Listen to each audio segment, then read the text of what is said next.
Pernah kepikiran gak sih, gimana caranya kita menciptakan pembelajar yang hebat?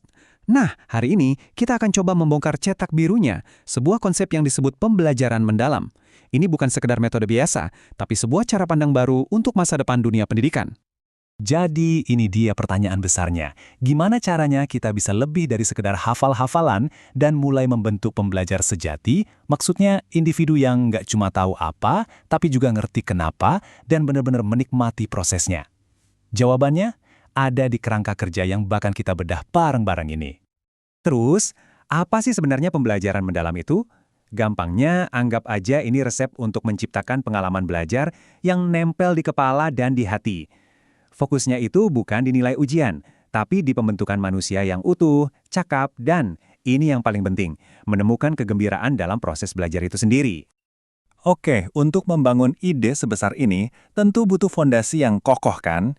Nah, fondasinya ini punya 4 pilar utama. Yuk kita lihat pilar-pilar apa saja yang menopang semuanya. Ini dia nih keempat pilarnya, praktik pedagogis, lingkungan pembelajaran, pemanfaatan digital, dan kemitraan pembelajaran. Masing-masing pilar ini penting banget, tapi keajaiban sesungguhnya baru terasa pas keempatnya ini bekerja sama, menciptakan sebuah ekosistem belajar yang ideal. Mari kita kupas satu persatu.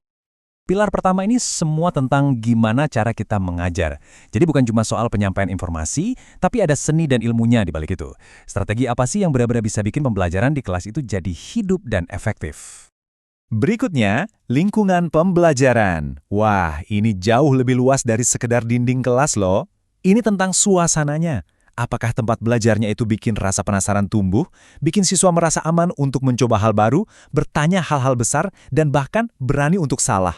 Pilar ketiga, pemanfaatan digital.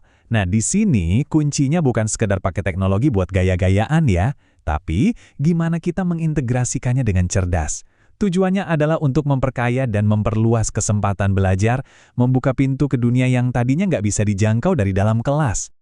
Dan pilar terakhir, kemitraan pembelajaran. Kenapa ini penting? Karena pendidikan itu bukan one-man show. Pilar ini mengingatkan kita kalau butuh kolaborasi antara siswa, guru, orang tua, dan juga komunitas untuk benar-benar membangun ekosistem belajar yang kuat. Semuanya adalah bagian dari satu tim. Oke, kalau 4 pilar tadi kita ibaratkan sebagai kerangka bangunannya, maka 3 prinsip ini adalah jiwanya. Ini adalah nilai-nilai inti yang jadi kompas yang memandu setiap keputusan dalam kerangka kerja pembelajaran mendalam. Prinsip pertama, bermakna. Simpelnya gini, pembelajaran itu harus relevan, harus nyambung dengan dunia nyata siswa, dengan minat mereka. Soalnya, kalau pembelajaran itu terasa punya makna, ya pasti bakal nempel lama. Prinsip kedua, berkesadaran. Ini tentang kesengajaan. Maksudnya, buat guru, ini artinya mengajar dengan niat yang jelas, bukan cuma mengikuti rutinitas. Buat siswa, ini artinya mereka jadi sadar akan proses belajar mereka sendiri. Mereka jadi mulai mikir, gimana ya cara belajar terbaik buat aku? Dan kenapa sih ini penting?